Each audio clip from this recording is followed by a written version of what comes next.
ನಮ್ಮ ಥೈರಾಯ್ಡಿನ ಆರೋಗ್ಯಕ್ಕೆ ಸಪೋರ್ಟ್ ಕೊಡುವಂತಹ ಡಯಟ್ ಬಗ್ಗೆ ನಾವು ಮಾತಾಡೋಣ. ನಮಸ್ಕಾರ, ನಾನು ಡಾಕ್ಟರ್ ನಿಶ್ಚಿತಾ, ಕನ್ಸಲ್ಟೆಂಟ್ ಎಂಡೋಕ್ರೈನಾಲಜಿಸ್ಟ್ ಇನ್ ಬೆಂಗಳೂರು. ಮೊದಲನೇದು ಅಯೋಡಿನ್. ಅಯೋಡಿನ್ ಅನ್ನೋದು ಥೈರಾಯ್ಡ್ಗೆ ಪೆಟ್ರೋಲ್ ಇದ್ದ ಹಾಗೆ. ಸೊ ಅದನ್ನು ಕರೆಕ್ಟ್ ಅಮೌಂಟಲ್ಲಿ ನಾವು ಡಯಟ್ನಲ್ಲಿ ತಗೋಬೇಕು. ತುಂಬ ಹೆಚ್ಚು ಆಗಬಾರ್ದು, ಕಡಿಮೆನೂ ಆಗಬಾರ್ದು. ಸೊ ಉಪ್ಪಿನಲ್ಲಿ ನೀವು ಅಯೋಡೈಸ್ ಸಾಲ್ಟ್ ಉಪಯೋಗಿಸಿದ್ರೆ ಒಳ್ಳೆಯದು. ಪಿಂಕ್ ಸಾಲ್ಟ್ ಏನಿದೆ ಅದರಲ್ಲಿ ಅಯೋಡಿನ್ ಪ್ರಮಾಣ ಬಹಳ ಕಡಿಮೆ ಇರುತ್ತೆ.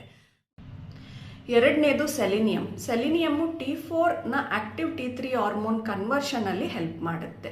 ಸೊ ನಟ್ಸು, ಬ್ರೆಜಿಲ್ ನಟ್ ಏನಿದೆ ಅದನ್ನು 1 ರಿಂದ 2 ತಿಂದರೆ ಸೆಲಿನಿಯಮ್ ಸಿಗುತ್ತೆ.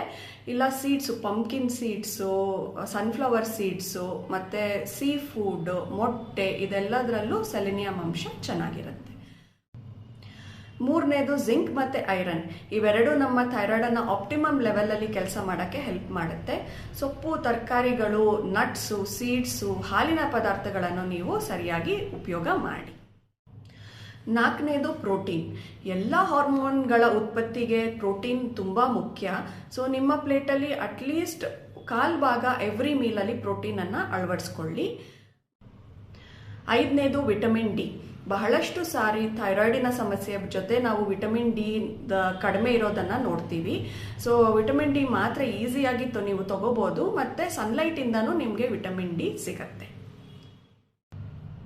ಆದರೆ ನೆನಪಿಡಿ, ಈ ಎಲ್ಲ ಅಂಶಗಳನ್ನು ಅಳವಡಿಸಿಕೊಂಡು ನೀವು ಥೈರಾಯ್ಡಿನ ಹೆಲ್ತನ್ನು ಬೆಟರ್ ಮಾಡ್ಕೊಳ್ಬೋದೇ ಹೊರತು ಇದು ಟ್ರೀಟ್ಮೆಂಟ್ಗೆ ರೀಪ್ಲೇಸ್ಮೆಂಟ್ ಅಲ್ಲ.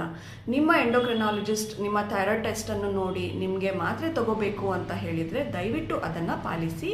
ನಿಮಗೆ ಥೈರಾಯ್ಡ್ ಬಗ್ಗೆ ಬೇರೆ ಏನಾದರೂ ಡೌಟ್ಸ್ ಇದ್ದರೆ ಕಮೆಂಟ್ ಬಾಕ್ಸಲ್ಲಿ ತಿಳಿಸಿ.